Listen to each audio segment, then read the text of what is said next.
চরম সমস্যার মধ্যে পাট চাষিরা, কারণ উৎপাদিত পাট বিক্রি করতে গিয়ে মিলছে না আশানুরূপ দাম।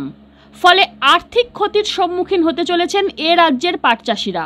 মালদা জেলার অন্যতম বড় হাট গাজল হাট।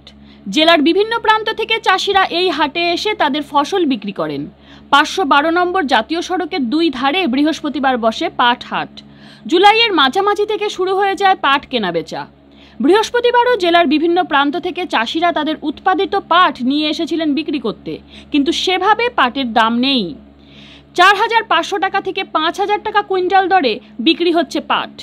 কুইন্টাল প্রতি 4,500 থেকে 5,000 দামে খুশি নন পাট চাষিরা, যার ফলে হাটে এসে চরম হতাশ চাষিরা। তাদের দাবি, দিনের পর দিন বাড়ছে চাষের সমস্ত উপকরণের দাম, শ্রমিকদের মজুরিও বাড়ছে, কিন্তু তার তুলনায় বাড়েনি পাটের দাম, যার ফলে বহু কৃষক আগামী বছর পাট চাষ ছেড়ে দিয়ে ভুট্টা চাষের দিকে ঝুঁকবেন বলে জানালেন। চাষিরা দাবি জানাচ্ছেন, মালদা জেলার সবথেকে বড় পাটের হাট গাজলে এসে জুট কর্পোরেশন অফ ইন্ডিয়া সরকারি দামে পাট ক্রয় করুক। মালদা থেকে আহমেদ বাপির রিপোর্ট, জিপি নিউজ। আমি পাট 8 বিঘা চাষ করেছি। পাটের ন্যায্য মূল্য আমরা দাম পাচ্ছি না। কেন? মাত্র 4600 করে পাট দিয়েছি। এই পাটে কৃষকের কোনো লাভ হয় না। কত হলে ভালো হতো?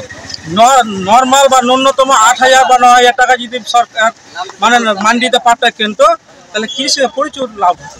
কোনো লাভ নাই। কি মনে হচ্ছে আগামী দিন থেকে আগামী দিনে পাটের মানে পরিমাণটা খুব কমে যাবে।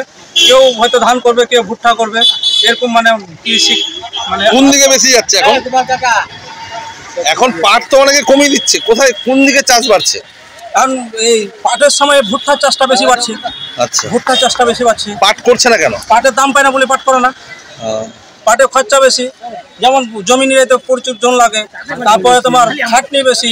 কত বিঘাতে কত করে লাগছে? কি বিঘাতে পাট কাটতে 3,000 টাকা লাগছে। কাটতে 3,000 টাকা লাগছে। তারপর তোমার ওই পান্তে ডুবাইতে করতে একটা আটি করবো, সেই আটিটা ট্রাক্টরে বহানি 5 টাকা করে নিচ্ছে।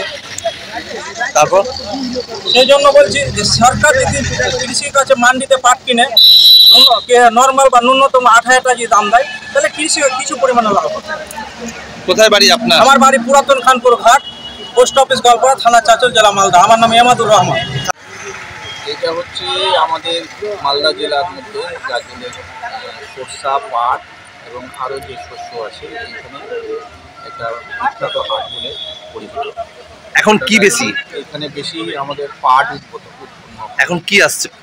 পাটই বেশি উৎপন্ন হচ্ছে, কারণ তুলনামূলকভাবে এবার কিন্তু পাট নেই। কারণ আগের বছর হারে দাম পাটের দাম কম পাওয়ায় কৃষক খুব মর্মাহত। এইবার কৃষক পাট উৎপন্ন কম করেছে এবং তুলনামূলক এইবারও দাম পাটের কম। 4 থেকে 4,500 টাকার মধ্যে পাট কৃষককে বেচতে হচ্ছে। এই পরিস্থিতি দাঁড়িয়ে কৃষকের মাথায় কি মনে হচ্ছে? একটা বড় ব্লক, তুলনামূলক এখানে পাটের প্রচুর চাষ হয়, কিন্তু যেহেতু আগের বছরে খুব মর্মাহত, কৃষক দাম পায়নি। এবার ওই জন্য চাষ খুবই কম হয়েছে এবং পাটও অন্য একদিকে পাটের দামও নেই, ভর্তি হয়ে যায় পাটে। একদিকে পাটের দামও নেই, আরেকদিকে উৎপন্ন কম। সিজনিয়াল হাট হিসাবে পাটের কিন্তু তাহলে কি আগামী বছর কি আরো কমে যাবে মনে করছে? যা দাম সেই তুলনামূলক তো পাট কমে যাওয়া উচিত, কারণ কৃষক তো আর লাগাতে চাইছে না। পাটের দাম 300 টাকা। কি নাম আপনার? নাম এখানে কি দায়িত্ব আছেন? এখানে হাটের পরিচালনা। কি নাম? বসন্ত সরকার, বাড়ি আকালপুর। চাষ করেছেন পাট? করছি হালকা। কেন হালকা? ন্যায্য দাম পাচ্ছি না, পাটের দাম বেশি, অথচ দাম হাটের আসলে দাম নাই। এরকম পাটের কি করে চাষ করবো পাটের? তো কি করছেন এখন? অন্য ফসল করছি, ভুট্টা, অনেক পাটের থেকে লাভবান। আজকের কি খবর পাটের? আজকে পাটের খবর তো নাই, কিছুই, তার তো কিছুই নাই, দাম নাই। কত টাকা থেকে কত যাচ্ছে? 40-4500। তার উপরে 4600, এরপর নাই। 5 না, 5 ভালো পাট না, 4800। 4800 দাম হাইয়েস্ট।